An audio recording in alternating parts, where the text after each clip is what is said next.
మోడీ గారి పుట్టినరోజు సందర్భాన అంటే సెప్టెంబర్ 17న భారతదేశంలో కొన్ని చక్కటి విషయాలు జరిగాయి. ఒకటి, నమీబియా నుంచి 8 చీతాలు వచ్చాయి. మనకు తెలుసు 70 ఏళ్ళ నుంచి భారతదేశంలో చీతాలు లేవు. ఏషియాటిక్ చీతా భారతదేశంలో కనుమరుగైపోయింది. సో ఆఫ్రికన్ చీతాస్ వచ్చాయన్నమాట.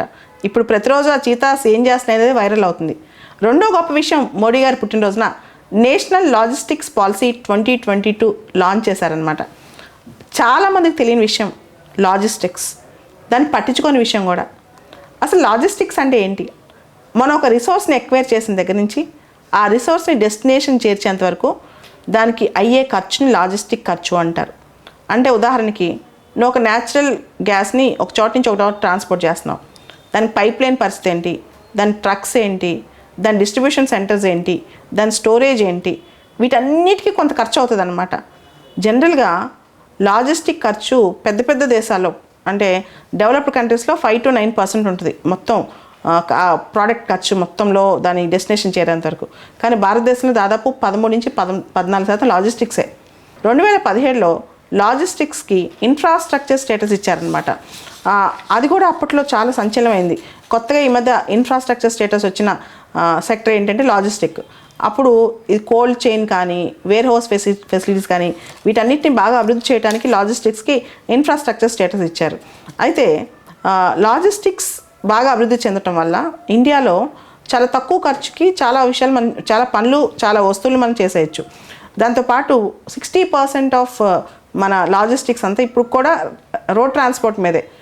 రైలు కానీ ఎయిర్వే కానీ వాటర్వే కానీ ఎక్కువగా అభివృద్ధి చేస్తే డైవర్సిఫై అవుతాయి, రోడ్ ట్రాన్స్పోర్ట్లోని హికప్స్ తగ్గుతాయి, క్లైమేట్ చేంజ్ ఇప్పుడు దానికి ఉన్న పొల్యూషన్ లెవెల్స్ కానీ రోడ్లో ఉన్న చోక్ పాయింట్స్ కానీ ఇవన్నీ కూడా తగ్గుతాయి. సో మనం ఏం చేయాలి, డైవర్సిఫై చేయాలి. Road transport, rail transport, waterways, Airways వీటితో డైవర్సిఫై చేస్తే కొంతవరకు లాజిస్టిక్స్ని మోడరేట్ చేయొచ్చు, రేషనలైజ్ చేయొచ్చు అంట.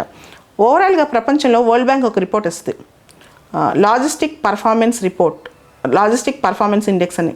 ఇండియా ర్యాంక్ దానిలో 44th out of 160 countries. China, Vietnam ఇలాంటి దేశాలు ఇండియా కన్నా చాలా బెటర్గా పర్ఫామ్ చేస్తున్నాయి లాజిస్టిక్స్లో. ఇండియానే వర్స్ట్గా పర్ఫామ్ చేస్తుంది అనమాట.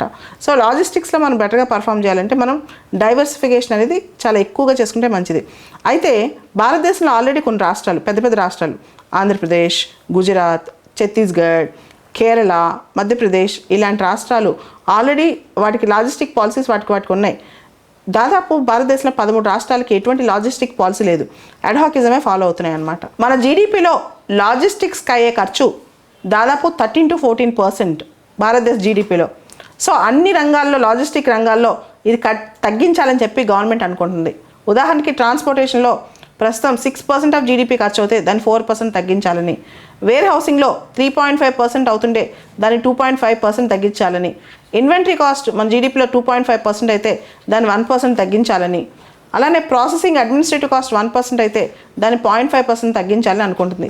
ప్రత్యేకంగా దీనికి సంబంధించి coal sector, steel, fertilisers, food grains, port connectivity దీని మీద స్పెషల్గా ఫోకస్ చేయాలని చెప్పి గవర్నమెంట్ యోచిస్తుంది అనమాట.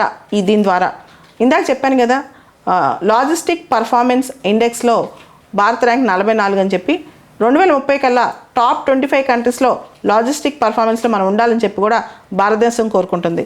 ఈ లాజిస్టిక్ పర్ఫార్మెన్స్ ఇండెక్స్ అనేది వరల్డ్ బ్యాంక్ ఇస్తుంది అనమాట. అదేవిధంగా మన కొత్త నేషనల్ లాజిస్టిక్ పాలసీలో ఒక పోర్టల్ స్టార్ట్ చేస్తున్నారు, యూనిఫైడ్ లాజిస్టిక్ ఇంటర్ఫేస్ ప్లాట్ఫామ్ అనమాట. అంటే టెక్నాలజీ బేస్డ్ లాజిస్టిక్లో టెక్నాలజీ ఇంటిగ్రేట్ చేయబోతున్నారు. దీనివల్ల ఏమవుద్దంటే కొన్ని రిసోర్సెస్ వస్తున్నాయి, షిప్మెంట్ వస్తుంది, ఆ షిప్లో ఎంత ఖాళీ ఉంటుంది అన్నీ ఆన్లైన్లో చేసేస్తారు. దానివల్ల లాజిస్టిక్ సపోర్ట్ అనేది చాలా ఫాస్ట్గా అయిపోద్ది అనమాట. సో కొత్త పోర్టల్ వస్తుంది, దాని పేరు యూనిఫైడ్ లాజిస్టిక్స్ ఇంటర్ఫేస్ ప్లాట్ఫామ్. దాంతోపాటు కంప్లీట్ ఇన్ఫర్మేషన్ ఉంటుంది దానిలో, కార్గో షిప్పింగ్ మీద అంతా. రెండో ఇంపార్టెంట్ థింగ్ ఏంటంటే ఈలాగ్స్, ELOGS, లాజిస్టిక్స్ సంబంధించి ఎటువంటి కంప్లైంట్స్ ఉన్నా గవర్నమెంట్ మనం కంప్లైంట్ చేయొచ్చు అనమాట ఈలాగ్స్ ద్వారా. అదేవిధంగా వేర్ హౌసింగ్ స్టాండర్డ్స్ సంబంధించి హ్యాండ్బుక్ కూడా లాంచ్ చేస్తున్నారు. అండ్ మొత్తం లాజిస్టిక్ నెట్వర్కింగ్ ప్లానింగ్ గ్రూప్ అని చెప్పి ఒక NPG అని చెప్పి ఒకటి తీసుకొస్తున్నారు. ఇంపార్టెంట్ ఇండియాలో సెంట్రల్ లెవెల్లో ఉన్న మినిస్టర్స్ అందరినీ కలిపి లాజిస్టిక్ సపోర్ట్ కోసం నెట్వర్క్ ప్లానింగ్ గ్రూప్ అని చెప్పి NPG అని చెప్పి ఈ నెట్వర్క్ ప్లానింగ్ గ్రూప్ కాకుండా సర్వీస్ ఇంప్రూవ్మెంట్ గ్రూప్ అని చెప్పి ఇంకోటి తీసుకొస్తున్నారు. ఈ సర్వీస్ ఇంప్రూవ్మెంట్ గ్రూప్లో నెట్వర్క్ ప్లానింగ్ గ్రూప్ వాళ్ళతో పాటు ministry of housing and urban affairs వాళ్ళు, department of revenue, department of commerce వాళ్ళు కూడా ఉంటారు. అదేవిధంగా స్టేట్ లెవెల్లో స్టేట్ లాజిస్టిక్ కోఆర్డినేటింగ్ కమిటీస్ లేదా సెల్స్ అంటాం, అది కూడా స్టార్ట్ చేయబోతున్నారు. State logistics coordination committees are cells. అదేవిధంగా ఇండియాలో విత్ ఇన్ ఇండియా లాజిస్టిక్స్ ఏ స్టేట్లు ఎలా ఉన్నాయని చూసుకోవడానికి logistic ease across different states index, అంటే leads index, LEADS, logistic ease across different states index అనేది కూడా లాంచ్ చేయబోతున్నారంట. తర్వాత ప్రతి స్టేటు తన యొక్క లాజిస్టిక్ పాలసీని ఫ్రేమ్ చేసుకోవడానికి కూడా ఒక ఫ్రీడమ్ ఇవ్వాలంటుంది నేషనల్ లాజిస్టిక్ పాలసీ. ఓవరాల్గా integration of technology, innovation and also digitisation, దాంతోపాటు లాజిస్టిక్ ఎఫెక్టివ్ కోఆర్డినేషన్, వీటన్నిటిని ఇంటిగ్రేట్ చేస్తూ కొత్త లాజిస్టిక్ పాలసీ వచ్చేసింది. దీనివల్ల భవిష్యత్తులో ఇండియాలో మనం విప్లవాత్మకమైన మార్పులు చూడొచ్చు లాజిస్టిక్ సెక్టర్లో. ఈ లాజిస్టిక్ పాలసీ ప్రాపర్గా ఇంప్లిమెంట్ చేస్తే కనుక 13 to 14% లాజిస్టిక్స్ అయ్యే ఖర్చు ఉంది కదా జీడిపిలో, దాన్ని సింగిల్ డిజిట్లోకి తీసుకురావచ్చు. అంటే 8% లాగా తీసుకొస్తే బాగుంటుందని కూడా నిపుణులు చెప్తున్నారు.